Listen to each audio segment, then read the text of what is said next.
Former U.S. Ambassador to Georgia and Kazakhstan, Bill Courtney, joins us from Washington, D.C. with analysis of this growing crisis. Hey, Bill, it's good to see you.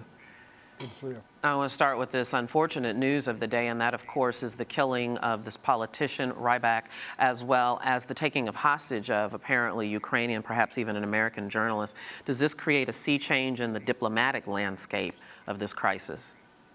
I wouldn't say it's a sea change, but it is a steady escalation of the quiet war, if you will, the war of special forces, Russian special forces against Ukraine. They're continuing to escalate. The Russian rhetoric is getting slightly harsher. So on balance, one has to say the winds of war are not slackening. The winds of war, that is, the risk of Russian full-scale invasion of eastern Ukraine, is not diminishing despite the agreement reached in Geneva last week. One more question about this before we move on to other things. Do these two things shift the leverage away from or closer to the U.S. and the West in any way? Well, unless the Ukrainian government can mount successful anti-terrorist operations against the Russian special forces and pro-Russian militants in the east, and last week they made an abortive effort in which the Russians actually took control of a half a dozen Ukrainian armored personnel carriers. Unless the Ukrainian government can mount successful anti-terrorist operations, this is going to disillusion Ukrainians and perhaps cause Russians to think that an invasion of eastern Ukraine will be easier than they had expected. As we, of course, know, U.S. Vice President Joe Biden has been in Ukraine. He made statements today. Amongst them, he said, "We will never recognize Russia's illegal occupation of Crimea." Went on to announce a $50 million package of assistance, another $8 million increase in non-lethal security. He made a reference to Ukraine having to address corruption within its government. Which of these things, or other things that I didn't mention, should we be paying the closest attention to that he said? Well, certainly it's important to highlight to Ukrainians that they need to do something about corruption and the lack of economic reform and the heavy energy subsidies and things like that that have kept Ukraine impoverished for over 2 decades now. But the key issue right now is military assistance.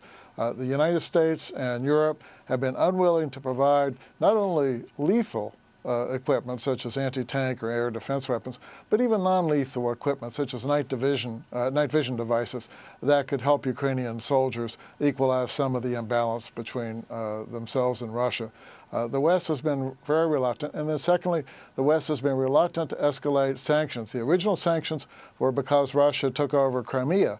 But for weeks now, the West has been saying they're going to increase sanctions if Russia continues its activities, but Russia has continued slowly to take more control of some of the towns and areas in eastern Ukraine, and the sanctions haven't come yet. I think it's probably time for the credibility of those sanction threats, if you will, to be put to the test. Yeah, and Bill, speaking of credibility, as we know, another news organization released a dossier of photos of Russian insurgents or sabotageurs that seem very similar to ones that were in Crimea, very similar to ones that were in Georgia. Can you tell us any more about these photos and how much credence we should give to them? Well, actually, the photos do have a fair amount of credibility. And one of the ironies is that in a press conference last Thursday, before the agreement in Geneva was concluded, Vladimir Putin admitted that Russian military forces had been used in Crimea, which he had not done before. But we see those very same military forces in eastern Ukraine. And yet in that press conference, he denied that those forces were there. Well, by denying the forces are there implies that he has no responsibility as a result of the agreement in Geneva, to pull those forces back.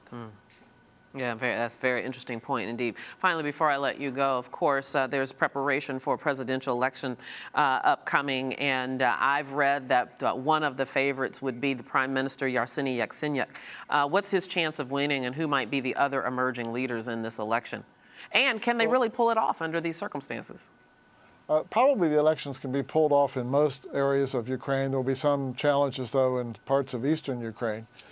Yulia Tymoshenko, who was the losing candidate against the former president who fled the country, Yanukovych, Yulia Tymoshenko has announced that she will run. Pavel Poroshenko, sort of the chocolate oligarch, has announced that he will run. Vladimir Klitschko, the heavyweight boxing champion, is supporting Poroshenko. Yatsenyuk has earned a lot of credibility in the activities during the Maidan crisis and since then, including in his visit here with President Obama. But at this point, it's unclear whether Yatsenyuk has the political machine, a political organization, to run for president. And so right now, Turchinov, a close aide of Yulia Tymoshenko, the acting president, Yulia Tymoshenko probably has a significant chance. Yeah, it's going to be interesting. We'll stop right there, but I'm sure we'll talk to you again soon. Bill Courtney, as always, thank you so much. Thank you.